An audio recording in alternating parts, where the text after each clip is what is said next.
इस कार्यक्रम के प्रायोजक हैं श्री महेंद्र कुमार जी गंगवाल की पुण्य स्मृति में श्रीमती कुसुम जी गंगवाल, श्रीमान राहुल जी गंगवाल, श्रीमती सुनीता जी गंगवाल, श्रीमान विनीत जी गंगवाल, श्रीमती रीना जी गंगवाल, कुमारी गाथा धार्मिक, कुमारी नयांशी, कुमारी रिवेधा, कुमारी आर्या, कुमारी ऐशना सहित समस्त गंगवाल परिवार एवं सम्यक ज्ञान प्रचार प्रसार ट्रस्ट, श्यामनगर, जयपुर, राजस्थान।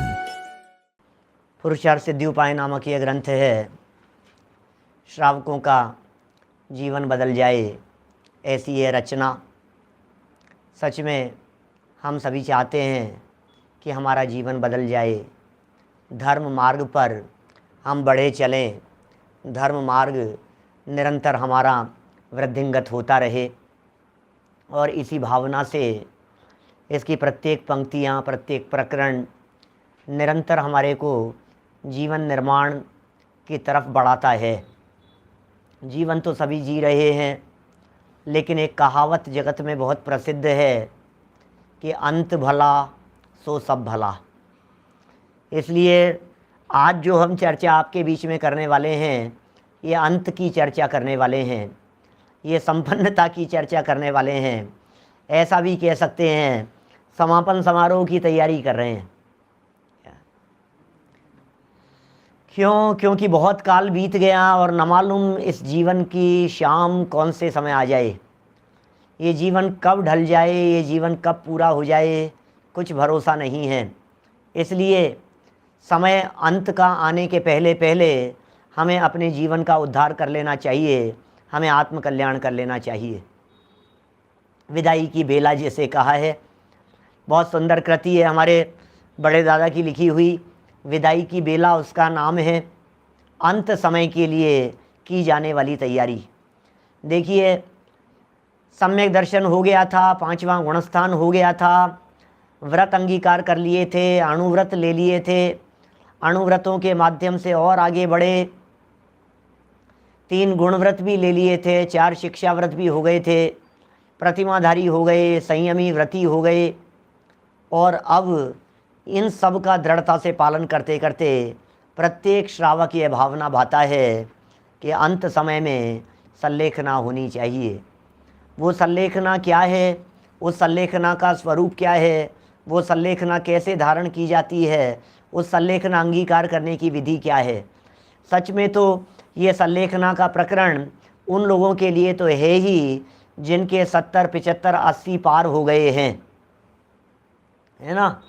लेकिन ये संलेखना का प्रकरण आज के समय में सबके लिए उपयोगी नज़र आता है, क्योंकि आज व्यक्ति सुरक्षित घर से बाहर निकलता है और क्या पता कौन सी दुर्घटना का शिकार हो जाए और फिर वो लौट कर नहीं आता, सिर्फ उसकी खबर आती है। तो ऐसी स्थिति में क्या संलेखना हमारे लिए उपयोगी नहीं है? और जो पिछले कुछ काल पहले हमने जो मौत का तांडव देखा है महामारी कोरोना को लेकर के, अब तो वो परिस्थितियां याद, मतलब ऐसी स्मृति जैसी रह गई। लेकिन ऐसी परिस्थिति कभी भी किसी के माथे पर आ सकती है, अचानक आ सकती है। विपत्तियां पूछ करके नहीं आती है, संकट और तकलीफ़ पूछ करके नहीं आया करती है। हमारे ऊपर जो संकट आ गया है, हमारे ऊपर जो तकलीफ़ आ गई है, वो तकलीफ़ हो सकता है मौत तक साथ में जाने वाली हो। इसलिए मैं तो यह कहता हूँ कि चाहे बालक हों, चाहे युवा हों, चाहे वृद्ध हों, हर व्यक्ति के लिए यह प्रकरण उपयोगी प्रकरण है। एक बार हमें संलेखना का स्वरूप गहराई से समझना चाहिए। यद्यपि संलेखना और समाधि मरण इस प्रकरण पर काफ़ी प्रवचन हमारे YouTube पर उपलब्ध हैं। 17-18 प्रवचन टोडरमल जी के एक प्रकरण को बेस बना करके, गुमानी राम जी जो टोडरमल जी के बेटे थे ना, उनको एक प्रकरण को बेस बनाकर समाधि मरण के स्वरूप की चर्चा हमने की थी। ऑडियो हैं, यद्यपि वो सब YouTube पर डले हुए हैं समाधि मरण के नाम से। 18 प्रवचन हैं शायद, वो भी सब एक पेज के ऊपर 18 प्रवचन किए हैं। सिर्फ एक पेज का प्रकरण था, उसके ऊपर 18 प्रवचन हैं। सब उपयोगी हैं, सुनने योग्य हैं। लेकिन फिर भी ये प्रकरण यहाँ संलेखना का है, हम पुनः चर्चा करेंगे। थोड़े भावपूर्वक चर्चा करेंगे, क्योंकि बस अंत सुधारना है, समय सुधारना है। अरे जिसका अंत सुधर गया, समझ लीजिए उसका सब कुछ सुधर गया, क्या है ना। देखें जरा क्या होती है ये संलेखना। सम्यक चारित्र अधिकार पार्ट 1, श्रावक धर्म के व्याख्यान और संलेखना, है ना। देखिए 194 नंबर पेज है, 194, 194 नंबर पेज।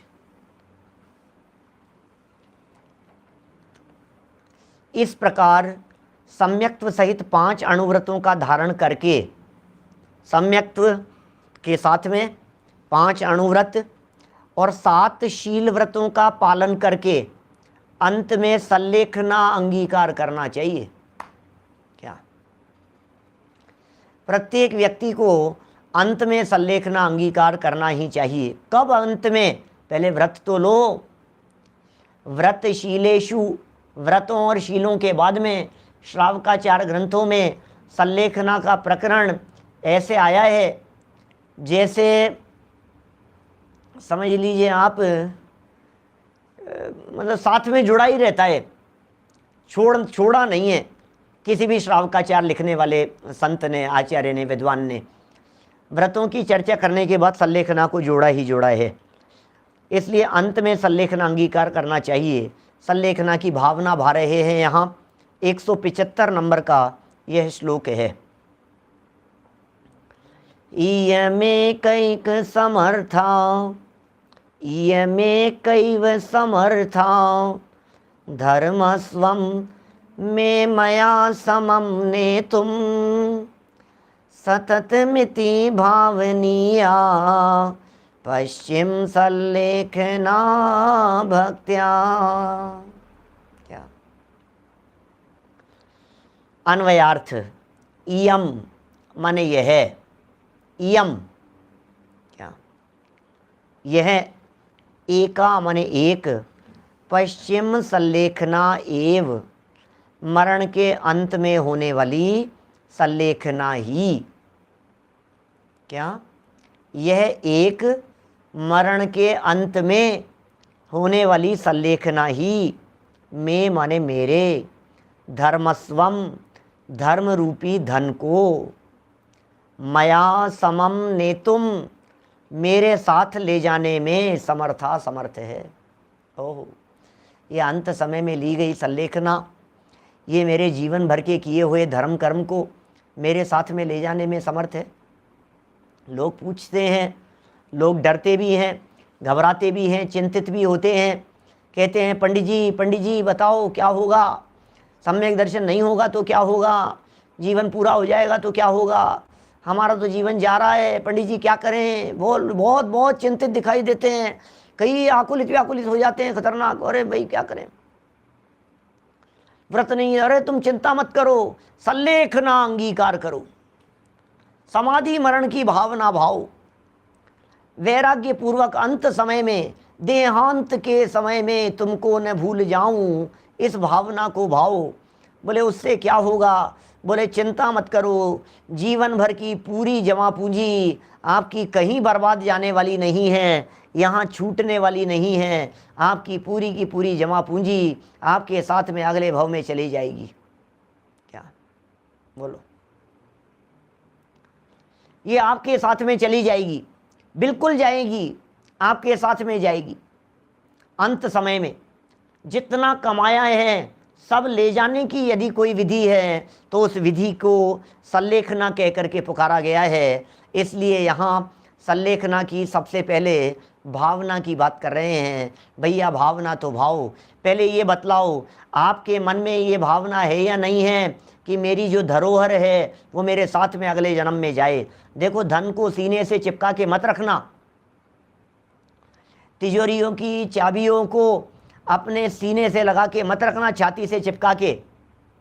अपने जो लॉकर की चाबियां हैं, ये लॉकर की चाबियां तो संभला देना, ये तो धरी रह जाएगी, ये तो साथ न आज तक कभी किसी के गई है न कभी जा सकती है, इसलिए छोड़ो उनका तो सब विकल्प।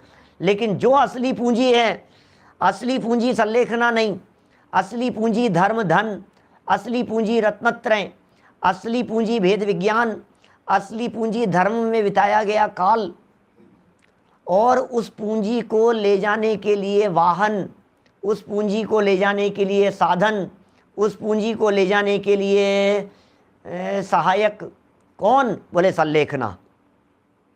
ये संलेखना ही है जो मेरे धर्म रूपी धन को मेरे साथ ले जाने में समर्थ है। ओह, साथ ले जाने में समर्थ है। कभी सोचा भी नहीं होगा, हमेशा यही सोचा होगा कुछ साथ नहीं जाएगा, कुछ साथ नहीं जाएगा, सब यहीं धरा रह जाएगा। धन धरा का है, धरा पर ही धरा रह जाएगा। मुट्ठी बांध कर आया था, कर पसारे जाएगा। ये धन धरा का है, धरा रह जाएगा। धरा पर, जमीन पर धरा रह जाएगा। मुट्ठी बंधे हुए आए थे और हाथ पसारे हुए निकल जाएगा, चला जाएगा। सारे जगत में ऐसा ही कहने वाले मिलेंगे, लेकिन भैया हमारे ये आचार्य देव हमारे को आशीर्वाद दे रहे हैं, तू चिंता मत कर, तुझे डरने की ज़रूरत नहीं है। तेरा सो छूटे नहीं और छूटे सो तेरा नहीं। जो तेरा होगा वो यहाँ नहीं छूटेगा, और जो कुछ भी छूट जाएगा उसकी चिंता करने की तुझे ज़रूरत नहीं है, क्योंकि वो वास्तव में तेरा नहीं है। धर्म ही तेरा सच्चा साथी है, धर्म ही तेरे साथ में जाने वाला है, इसलिए उसकी चिंता कर। दुनिया में कोई साथ देने वाला नहीं है। न पत्नी काम आएगी, न बेटा काम आएगा, न माता काम आएगी, न पिता काम आएंगे, न प्रवचन काम आएगा, न श्रोता काम आएंगे, न भाई काम आएंगे, न मित्र काम आएंगे। कोई काम नहीं आने वाला है। तो कौन आएगा? बोले तेरे परिणाम तेरे साथ जाएंगे, तेरे भाव तेरे साथ जाएंगे। क्या? बस तेरा जो भेद विज्ञान है, इस कला को अपने साथ में रख। श्रीमद जी की पंक्ति सामने लिखी है कि ज्ञान की सुई को यदि धागा पिरो देगा तो काम आएगा। कुंद कुंदाचार्य की मूल गाथा है, डोरा सहित सुई नहीं खोती, गिरे चाहे वन भवन, संसार सागर पार हो, जिन सूत्र के ज्ञायक श्रवण। क्या? ये कुंद कुंदाचार्य की मूल गाथा है। डोरा पिरो दो उसमें भेद विज्ञान का। ये धर्म निश्चिंत करता है, ये धर्म सचेत करता है, ये धर्म सावधान रखता है, ये धर्म निराकुल बनाता है, ये धर्म आनंद से रहना सिखाता है। ये आनंद की जिंदगी जीने के लिए है चर्चा संलेखना की। अभी दादा ने, हमारे छोटे दादा डॉक्टर भारेल जी ने बहुत लिखा संलेखना के बारे में। समाधि शतक लिखा उन्होंने, 100 छंद लिखे, और उन 100 छंदों में एक बड़ी गजब की गाथा लिखी। छंद लिखा 100 छंदों में, एक छंद तो इतना गजब का लिखा, अरे भाई मरण तो एक समय का हो, मरण का कैसे हो उद्धार। मरण सुधारना है, मरण सुधारना है, मरण सुधारना है पंडित जी, मरण नहीं बिगड़ जाए, मरण नहीं बिगड़ जाए। अरे मरण कैसे बिगड़ेगा? मरण किसका नाम है ये बताओ। तो आपको जवाब मिलेगा, मरण तो एक समय का नाम है। जब शरीर से आत्मा निकल करके चला गया झटके से, इसका नाम है मरण। तो मरण क्या चीज है? बोले मरण तो एक समय की चीज है। एक समय हो गया मरण, तो मरण सुधारो। अब वो समय तो पकड़ में भी नहीं आएगा, उसको कैसे सुधारोगे ये बतलाइए। एक समय की पर्याय है ना, और हमें सुधारना है मरण, तो मरण कैसे सुधारें? बोलो आप, किस प्रकार सुधारा जाए? मरण सुधारने के लिए क्या किया जाए? असंख्यात समय बाद में तो कोई बात हमारे पकड़ में आती है, असंख्यात समयों बाद में, इसलिए हमारे तो मरण पकड़ में भी नहीं आता है। अब जब मरण पकड़ में ही नहीं आता है तो कहो मरण सुधारो, मरण सुधारो, तो कैसे सुधरेगा? कि नहीं साहब, मरण के पहले का जो समय है ना उसको सुधार लो। तो मरण के पहले का जो समय है, जब तक मरा नहीं है तब तक तो वो जीवन है। उसको क्या कहोगे आप? क्या आप संलेखना की विधि के बारे में चिंता नहीं करें और विकल्प नहीं करें। संलेखना का प्रकरण मैंने आज शुरू किया है और 5 दिन चलेगा, है ना। तो अभी तो भावना तो बने संलेखना की, फिर विधि भी बताएंगे आपको। आप क्यों विकल्प कर रहे हैं? पहले संलेखना की भावना बन रही है अभी तो। अभी तो हम इस भावना की चर्चा कर रहे हैं कि संलेखना लेनी चाहिए। पहले इसका निर्णय कर लो, संलेखना लेने योग्य है। सबसे पहले इसका भरोसा अंदर में होना चाहिए, हमें संलेखना लेनी है। संलेखना पूर्वक हमारा मरण होगा, समाधि पूर्वक हमारा मरण होगा। तो क्या करें उस समाधि पूर्वक मरण के लिए? बोलो। तो बोले समाधि पूर्वक मरण के लिए मरण सुधारने की चिंता मत करो, जीवन सुधारने का विकल्प करो। क्या? जीवन सुधारो। जीवन किस कैसे जीवन सुधारे? अरे भाई, क्योंकि मौत जब आ जाएगी तब तो सुधरने का मौका ही नहीं देगी। मौत जब आ जाएगी तब तो संभलने का मौका ही नहीं मिलेगा। अचानक आ गई तो क्या होगा बोलो? हम यहाँ से बाहर निकले, रोड क्रॉस कर रहे थे और एकदम तेज स्पीड से आती हुई गाड़ी ने हमारे को झटके से उड़ा दिया। अब बताओ क्या मौत सुधारे हम? वो हो गई मौत, अब कहाँ सुधारोगे आप? निपट गई अब तो संध्या, पूरा हो गया काम। ठीक है ना? अब तो कुछ नहीं हो सकता है, अब तो निपट गया जो निपटना था, दुर्घटना हो गई। कोई एक थोड़ा सा दर्द कर रहा था, पैर दर्द कर रहा था, पेट में दर्द हो रहा था, सीने में दर्द हो रहा था, यहाँ थोड़ा सा दर्द कर रहा था कंधा, डॉक्टर को जाकर के दिखाया, उसने कुछ टेस्ट जांच की और बता दिया कि भाई साहब ये तो कैंसर है और लास्ट स्टेज पर है। डायरेक्ट नहीं कहेगा, 2-4 दिन घुमा फिरा करके कहेगा, परिवार वालों को बुला करके कहेगा और कहेगा इनके पास तो मुश्किल से 2 से 4 दिन है। क्या बोलो? 2-4 दिन बचे हैं इनकी तो जिंदगी के, 10 दिन बचे हैं। अरे 3 दिन भी निकाल ले तो बड़ी मुश्किल से, समझना ऐसी स्थिति। अब क्या करो बोलो? अब क्या सुधारना है? अचानक ठोकर लग करके गिरा और जीवन पूरा हो गया, अब क्या सुधारें? तो भैया सुधार तो उसके पहले पहले करना है। सुधार की तैयारी तो हमें आज से करनी है। सुधार तो वहाँ करना है हमारे को जहाँ गुंजाइश हो। प्रेरणा दे रहे हैं, यहाँ संलेखना की प्रेरणा दे रहे हैं और महिमा गा रहे हैं इस संलेखना की। क्या महिमा गा रहे हैं? ये कह रहे हैं कि सुनो, ये जो संलेखना है यह एक मरण के अंत में होने वाली संलेखना ही एकमात्र संलेखना ऐसी है जो मेरे धर्म रूपी धन को मेरे साथ ले जाने में समर्थ है। ओहो, एकमात्र ये संलेखना ऐसी है जो मेरे धर्म धन को साथ में ले जाएगी। और कौन ले जाएगा? बच्चों मेरे साथ में बांध देना पोटली जरा। मैंने कुछ रचनाएं लिखी है, मैंने कुछ किताबें लिखी है, अंत समय में मेरी अर्थी के साथ में बांध देना तो चले जाएगा ना धन साथ में? कैसे जाएगा? 2 पूजाएं लिखी थी, 1 12 भावनाएं लिखी थी मैंने, तो क्या करें? वो बांध दो साथ में तो साथ में चली जाएगी। अरे भैया कैसे जाएगी? कैसे जाएगी? क्या ये कोई साथ में जाने वाली नहीं है, इस तरह से साथ में नहीं जाती है।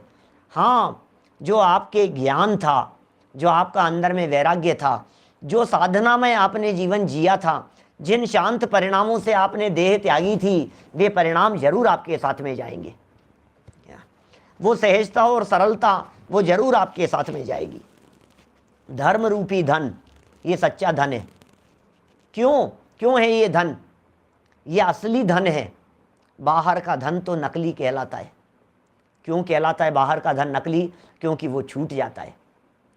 बाहर का धन साथ जाने वाला नहीं है। बाहर का धन, उसकी क्या बात करें हम? उस धन की क्या बात करें जो हमारे जीते जी हमें छोड़ करके चला जाए? कब तक रहेगा, कब तक टिकेगा? बतलाइए। ये जो धन है बाहर का, दान भोग और नाश, ये है, अपने आप ही चला जाता है।